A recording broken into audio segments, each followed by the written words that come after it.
જૈન મિત્રો, તો આજે આપણે વાત કરીશું રનિંગની. જે આપણે નડિયાદ ગ્રાઉન્ડનો નેક્સ્ટ વિડીયો આપણે બનાવ્યો હતો, એમાં બહુ બધી કોમેન્ટો આવી હતી, 150+ ને ઇન્સ્ટાગ્રામમાં બી બહુ બધા મેસેજો આવ્યા છે. તો નેક્સ્ટ વિડીયો આપણે બનાવજો એવો મેસેજ બી આવ્યા હતા બહુ બધાના ફ્રેન્ડનો.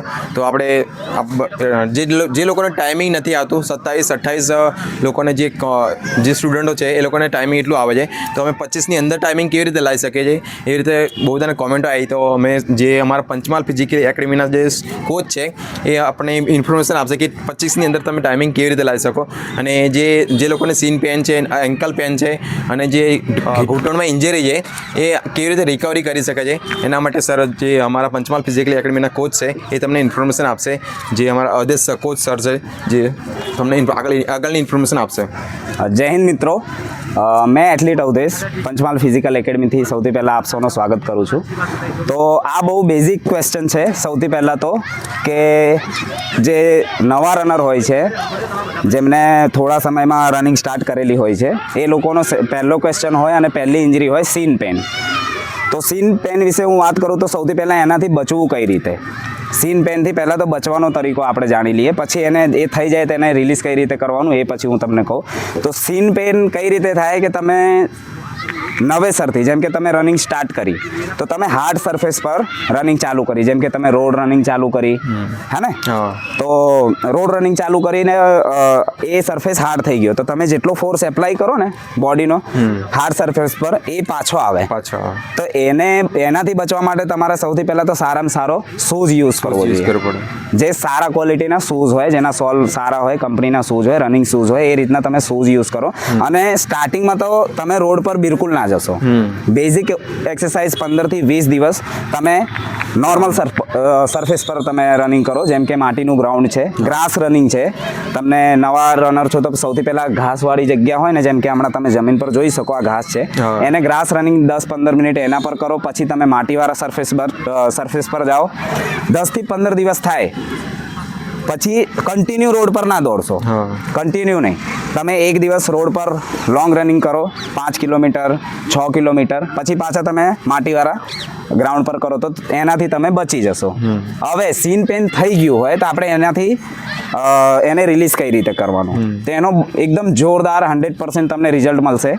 એ રીતનું હું તમને કહું છું. તમારે સૌથી પહેલાં તો જે વર્કઆઉટ છે એને ડાઉન કરી દેવાનો, સ્લો કરી દેવાનો, ઓછો કરી દેવાનો. કેમ કે અમુક લોકો વર્કઆઉટ એકદમ બંધ ના કરી શકતા હોય, એમનું ગ્રાઉન્ડ નજદીક હોય.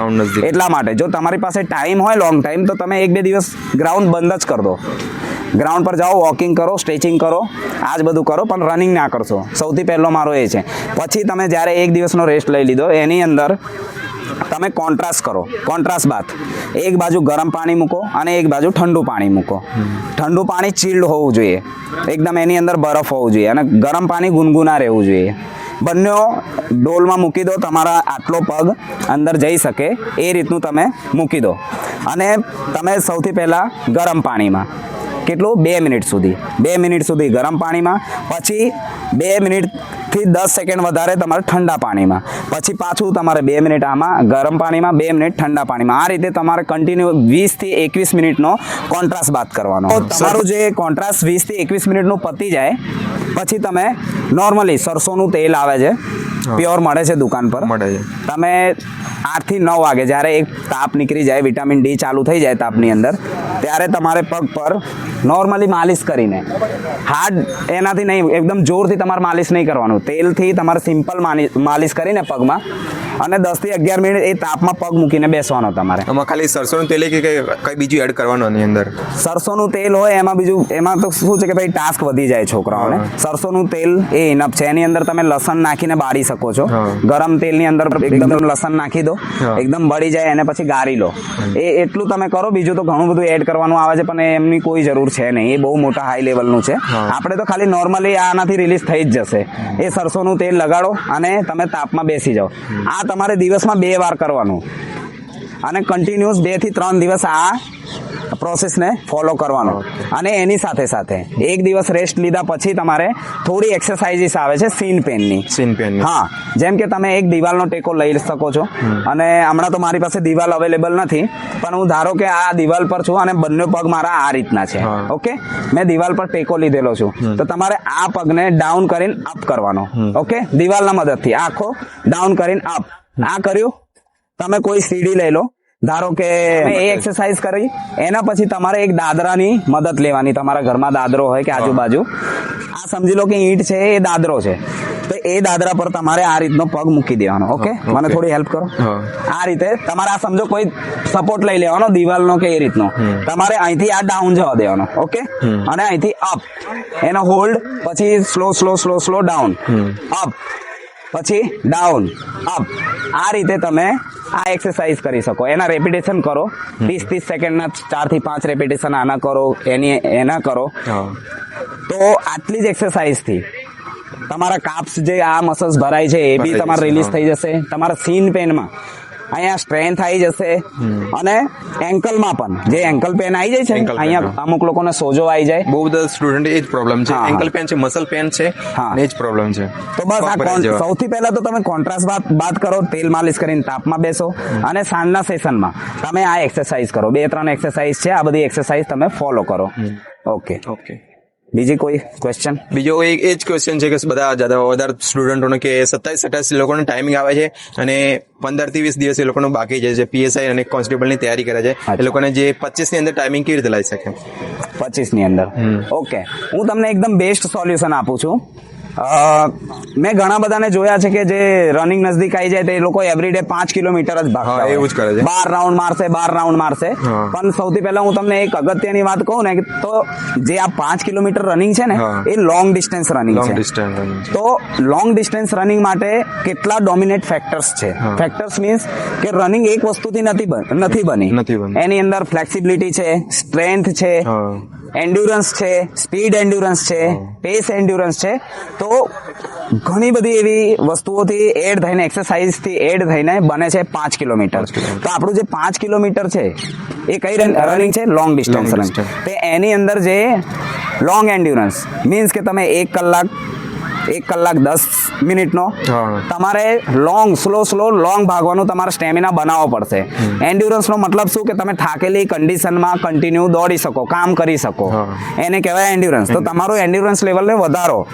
તમે કલાક સુધીનો પહેલા તો સ્ટેમિના બનાવો. આ થઈ ગયું તમારું સ્લો એન્ડ્યુરન્સ. ઓકે, વીકલી તમે કરી દો કે વીકમાં પહેલો દિવસ જે તમારો ગયો એ તમે સ્લો 45 મિનિટ સુધી જાઓ, બીજા વીકમાં તમે 55 મિનિટ સુધી જાઓ, તમારા સ્લો એન્ડ્યુરન્સને ડેવલપ કર્યું. બીજા દિવસે તમે સ્પીડ એન્ડ્યુરન્સ કરો. સ્પીડ એન્ડ્યુરન્સમાં તમે 300 મીટરના રેપિટેશન લગાડી શકો, 400 મીટરના રેપિટેશન લગાડી શકો. હજુ એનાથી ઓછું આવું હોય તો તમે 280 મીટર, 200 મીટરના તમે રેપિટેશન, અને એને ઇન્ટરવલ ટ્રેનિંગમાં ડિવાઈડ કરો. જેમ કે સૌથી પહેલા તમે 280 મીટરની 5 સ્પ્રિન્ટ લગાવી. ઓકે, એના પછી તમે આવી જાઓ 400 મીટર, 400 મીટરના તમે બીજી 5 લગાવી. હા ને? તો એ રીતે તમે તમારા સ્પ્રિન્ટને ડિવાઈડ કરો, અને એમાં ઇન્ટેન્સિટીનું ધ્યાન રાખો કે મારું જ્યારે લો વોલ્યુમ, મતલબ કે 280 મીટર એટલે લો વોલ્યુમ છે, તો હાઈ ઇન્ટેન્સિટી રહેશે. જ્યારે 400 મીટર આવશે તો આના અકોર્ડિંગ વોલ્યુમ શું થશે? વધી જશે. વોલ્યુમ એટલે ડિસ્ટન્સ વધી જશે. તો તમારે એમાં થોડી ઇન્ટેન્સિટીને મીડિયમ કરવાનું છે. તો આ રીતે તમારા પેસને પહેલા તો સ્પીડ વર્કઆઉટમાં મેન્ટેન કરો. તમે લોંગ એન્ડ્યુરન્સ કરી લીધું, હવે આ સ્પીડની તમે પ્રેક્ટિસ કરી લીધી. પછી સૌથી મેઇન ટ્રેનિંગ છે સ્લો ફાસ્ટ, જેને ફાટલેક ટ્રેનિંગ પણ કહેવામાં આવે છે. તમે 20 થી 25 મિનિટ ફાટલેક ટ્રેનિંગ કરો. ફાટલેક ટ્રેનિંગનો મતલબ તમે એક ડિસ્ટન્સ ડિસાઈડ કરી લો. નવા રનર છો, તમે ખાલી 100 મીટર 80 મીટર લઈ લો, અને સ્ટેટિક કરો. મતલબ કે સ્ટેટમાં જ રાખો, તમે રાઉન્ડિંગમાં ના કરશો. તમે 100 મીટર સ્પીડમાં જાઓ, અને ત્યાંથી વળીને જોગ કરીને તમે સ્લો પાછા આવો. તમારે ત્યાં સ્ટોપ નથી રહેવાનું. તમે જેમ જ તમારા પાછા ફાસ્ટ પોઈન્ટ પર પહોંચ્યા એટલે ત્યાંથી ફૂલ સ્પીડ, અને ત્યાંથી પછી સ્લો આવવાનું. તમારે આ પ્રોસેસ તમારે 25 મિનિટ સુધી ચાલુ રાખવાની. એનાથી તમારો સ્ટેમિના વેરી હાઈ લેવલ તમારું બિલ્ડ થશે. કેમ કે તમે આ સ્લો ફાસ્ટ એ સ્ટેમિનાને બહુ જોરદાર બિલ્ડ કરે છે. તો તમારે આ વર્કઆઉટ થઈ ગયું. બીજું તમે થોડી, આ તો રનિંગની વાત કરી નાખી, અને આટલી જ રનિંગ તમે કરો. રનિંગના ઘણા બધા સેશન છે. હિલ ટ્રેનિંગ છે, સ્ટેર ટ્રેનિંગ છે, બીજા ઇન્સ્ટ્રુમેન્ટ સાથે છે. તમે આ જેમ કે આ ટાયર પડ્યા છે, એ ટાયરના સાથે તમે એક્સરસાઇઝ કરો. પણ જ્યારે તમારું રનિંગ 1 મહિના રહી જાય ને, તમારે આટલી બધી વસ્તુઓને એડ કરવાની કોઈ જરૂર નહીં. મેં તમને જે પ્રોસેસ કીધી, તમે એ પ્રોસેસ ફાઇનલી ફોલો કરો. તમારું ટાઈમિંગ તૂટશે. બીજું, કે એની સાથે સાથે એક્સરસાઇઝનું ધ્યાન રાખો. એની સાથે તમે કોર એક્સરસાઇઝ કરો, Core exercise. Leg strength exercise કરો, જેમાં એબીસી ડ્રીલ જેને આવડે છે એબીસી ડ્રીલ કરો. એબીસી ડ્રીલ ના આવડતું હોય તો તમે સ્કોટ કરો, પછી જમ્પિંગ સ્કોટ કરો, 90 ડિગ્રી સ્કોટ કરો. આ રીતના બધા સ્કોટ્સ છે, તમે સ્કોટ્સ કરો, લંજીસ કરો, ફ્લાઇંગ લંજીસ કરો. એ રીતના છે, તમે એક્સરસાઇઝ પણ જોડે જોડે કરતા રહો. આજે એબીસી કર્યું તો બીજા દિવસે તમે કોર એક્સરસાઇઝ કરો. કોર એક્સરસાઇઝમાં ઘણા બધા બેઝિકમાં છે, તમે સીટઅપ કરો, ક્રન્ચીસ કરો, પ્લેન્ક કરો, સાઈડ પ્લેન્ક કરો. તમારો સ્ટેમિના મતલબ કે બધા પાર્ટ ઓફ જે આ 5 કિલોમીટર રનિંગ છે એ શું છે, પાર્ટ ઓફ ટ્રેનિંગ છે, અલગ અલગ ડિવાઈડ છે. એટલે આપણે આ બધી ટ્રેનિંગને ધીરે ધીરે એડ કરશું. તમે ખાલી 5 કિલોમીટર ના ભાગશો મિત્રો, એનાથી તમારું ખાલી એમાં બી અમુક લોકોનું શું હોય છે ક્વેશ્ચન કે સર મારો એક મિત્ર 5 કિલોમીટર દોડતો તો રોજે, એનું સિલેક્શન થઈ ગયું. પણ ભાઈ એમાં કેવું હોય કે અમુક લોકોનું જીન્સ એવું હોય, અમુક લોકોનું ફિઝિકલ ફિટનેસ એવી હોય, ફિટનેસ સારી હોય. એ લોકો તમે 10 જણા દોડતા હતા, એક જ મિત્ર કેમ પાસ થયો? 10 કેમ પાસ નહીં થયા? કેમ કે એનું ફિઝિકલ ફિટનેસ સારું હતું. એટલે એ 5 કિલોમીટર દોડીને એનો બીજો કોઈ વર્ક હશે, એ ખેતરમાં મહેનત કરતો હશે, નહીં તો પહેલાથી એનું કંઈક જ્યાં જોબ કરતો હશે ત્યાં એની મતલબ કે કંઈ વર્ક એવું હશે કે ફિટનેસ એની બનેલી હોય, એટલે એ લોકો પાસ કરી દે. પણ તમારા માટે એવું નથી. તમે જો 25-28 મિનિટ 28-27 મિનિટમાં દોડતા હોય તો તમે રોજે 12 રાઉન્ડ દોડીને તમારું ઇમ્પ્રુવમેન્ટ નહીં થાય. તો મેં તમને આ પ્રોસેસ બતાવી દીધી. એક બીજું હરીશભાઈ કે બીજું એક ક્વેશ્ચન મતલબ કે મારો સજેશન એ છે બધાને કે વર્કઆઉટ તો ઘણા બધા છે. વર્કઆઉટ તો એટલા બધા ટેકનિકલી છે કે અમે તો specific workout, journal workout, basic workout ઘણા બધા જાણીએ. પણ વર્કઆઉટની સાથે સાથે જે મોસ્ટ ઇમ્પોર્ટન્ટ છે ડાઇટ. છોકરાઓ ડાઇટ અને રેસ્ટ એન્ડ રિકવરી, આના પર પણ તમે ધ્યાન રાખો. તમે વર્કઆઉટ સેશન અટેન્ડ કરો છો, 1 કલાક, 1.5 કલાક, 2 કલાક તમે ટ્રેનિંગ કરો છો, પણ ટ્રેનિંગ તો તમે કરી નાખી, પણ એને જ્યારે રિકવરીની જરૂર હોય, જ્યારે રિકવરીની જરૂર હોય તો એ રિકવર શું કરે? કોણ કરે? ડાઇટ. તમે ડાઇટમાં પણ તમે દલિયા છે, ચણા છે, મગ છે, ડ્રાયફ્રૂટ્સ છે, દૂધ છે, અને સૌથી ઇમ્પોર્ટન્ટ કે તમે રાતે ઊંઘતી વખતે જમ્યા પછી એક મલ્ટીવિટામિન સુપ્રાડીનની આવે છે, તમે એ પણ લઈ શકો છો. તો આ બધી બેઝિક વસ્તુ, બેઝિક ડાઇટ છે જે બધા અફોર્ડ કરી શકે છે. તો આ બધી વસ્તુ પણ તમારે ઇમ્પોર્ટન્ટ છે. અને પ્રોપર ડાઇટ, તમારો મોબાઈલ થોડું સાઈડમાં મૂકી દો થોડા દિવસ, એમાં ટાઈમ વેસ્ટ ના કરશો. મોબાઈલથી બી ઘણું સ્ટેમિના, તમને લાગે કે ભાઈ બેસીને જ મોબાઈલ જોવાનો હોય છે ને, પણ એમાં તમારી બોડી બહુ જ એને રિકવરી મળે જ નહીં. કેમ કે તમે બેઠા ભલે હોય પણ તમારા બોડીનું જે માઇન્ડ છે, બીજી જે એક્ટિવિટી છે ને એ એક્ટિવ હોય, એટલે તમારી બોડીને રિકવર ના થવા દે.